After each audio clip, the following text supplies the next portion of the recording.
I might be super off this. Like, is Rwanda Islamic? Like, I'm not totally sure. I don't think it is. Like, is it? Like, I don't know, actually.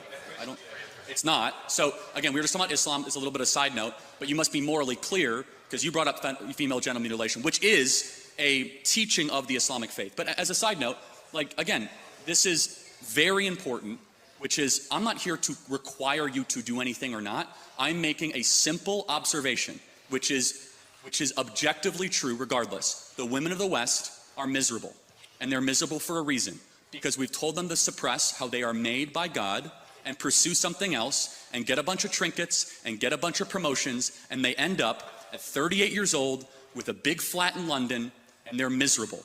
And we should tell them to stop freezing their eggs and start finding their partner earlier and have lots of babies. Yeah, okay, I think I'd bring two just final points to this. First one is just really intuitive, right, which is that if you actually care about women's happiness, then the solution is to structurally support them. That means universal childcare, shared legally enforceable parental leave, and in Nordic countries where women have high workforce participation and also some state support, they report higher life satisfaction than in more conservative countries, including America. So if your metric is happiness, just use satisfaction surveys. You just told me they're BS. So are satisfaction surveys bullshit or not? Because you told me they're bullshit. Do you acknowledge satisfaction surveys or not? You just told me that they're BS. Do you think they're objective? We can use that as data?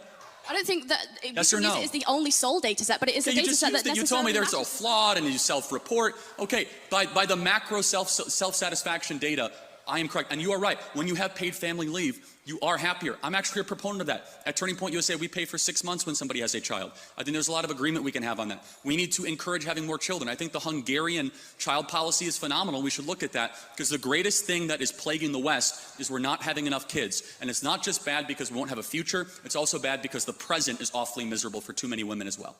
Okay, in which case I think we get... Do I start bringing this to a close, please? Okay, I think just one final thing, which is that in which case we get to a really interesting argument about what parts of womanhood can be demarcated to the social and what kinds of womanhood can be demarcated to biological. So, for example, my anatomy is demarcated to the biological, but the fact that I might potentially be a better nurturer than a man, I would demarcate that to the social, you might demarcate that to the biological, in which case we have differing moral scales of value.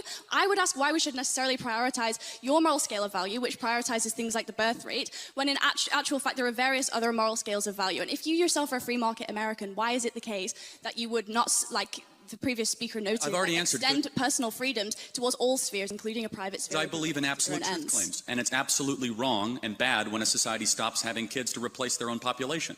And then you have to import the third world and you become the third world. It's bad. I disagree, but thank you. Okay, thank you.